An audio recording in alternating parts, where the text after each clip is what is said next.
Lady T, I don't dream. I don't have dreams. Yes, you do. We all do.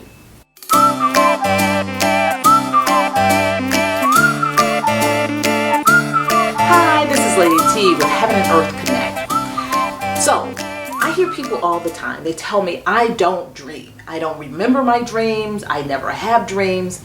And the answer to that is, yes, you do. We all have dreams. As a matter of fact, if you did not dream, some of the science says that if you didn't dream, you would literally go insane. There was a test that was done a number of years ago where people were in a sleep study program, and every time they were about to dream, which you can tell someone is dreaming because they go into the REM state where they have that rapid eye movement, their eyes are moving, that's when they're dreaming. And so every time the person would go into rapid eye movement mode and they start dreaming, the researchers would wake them up. And so as they did that over and over again, several times a night, throughout the week, that following week, people had a difficult time concentrating, they had a difficult time focusing, some people were hallucinating. So you have to dream. It is built into us. Even babies in the womb dream. Now, recalling a dream is different from dreaming. Dreaming happens automatically. Recalling a dream is going to be something that you have to consciously choose to do. Now, why do you want to remember your dreams? Some people who can't remember their dreams think that they're okay. Yeah, you might be. However, being able to recall your dreams could give you lots of insight into your life. Dreams give you premonition, they give you answers, they give you warnings. It gives you the next steps that you're going to take. Being a dream interpreter, I hear about people's dreams all the time. And one woman told me about a dream she had where she said she had a dream about a tornado was coming through her house. It was just raging through her house, and the entire dream, she said, I felt like I dreamt this all night long. I'm fighting and fighting against the wind, trying to get to my children, trying to get to my baby in particular. And I was so upset because I was getting cut by glass, things were flying across me, hitting me, I was hurt and in danger, and yet I was trying to get to the other room, to the other side of the house to go get my baby. She said, finally when I got there, I went into the room and I saw my baby was underneath the bed, wrapped in a blanket. She said, in the dream, I was so afraid that when I opened the blanket, I would see his head was burst open or he would be dead. She said, but when I opened the blanket, he smiled at me. And she felt a sign of relief. So her question to me was, what does that mean? When people ask me to interpret their dreams, I always turn it back on them. My job is to help you understand your dreams better. And so my question to her was, what does that mean to you? She said, well, I looked it up on Google and it said, what it said about tornadoes didn't really apply. Yeah, don't look your dreams up on Google. We'll talk about that later. Anyhow, my question to her was, what does that mean to you? And she couldn't come up with anything. So I asked her a few questions about her life and what was going on. As it turns out, because she was like, oh no, everything is good. There's nothing really. As it turns out, she was in a very loveless marriage and no tornadoes in her marriage, she wanted to leave. But she was concerned about her child and her children if she left, the emotional impact it would have on them. And so the dream, as we talked that through and she related it to the dream, just all of a sudden it came to her. Tornado, Tony, her husband's name. Tornado, Tony, I was worried about the children, but I see that they're going to be okay. The children are going to be okay. And so it gave her insight into her next step, what she should do in her relationship.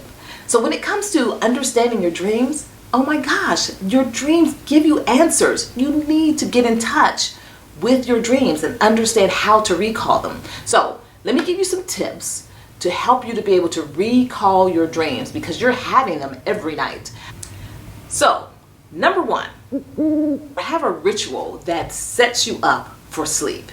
So tea is really great, and a certain type of tea that helps to induce dreams, like mugwort, chamomile, which helps you to relax, lavender tea. Those are things that help you to focus and calm down and settle. So you're going to get a ritual, a bedtime ritual for yourself. A cup of tea should be included in that bedtime ritual. So it could be a shower and a cup of tea. It could be you put your phone off and away, you set your alarm, you do everything the same. have a ritual, and then you drink a cup of tea. It could be a cup of tea and then 20 minutes later you settle down and you go to sleep. Whatever it is, get yourself a ritual as you fall off to sleep, and your tea should be part of that ritual. Number 2, as you're falling to sleep, you're going to say to yourself, I'm going to recall my dreams in the morning.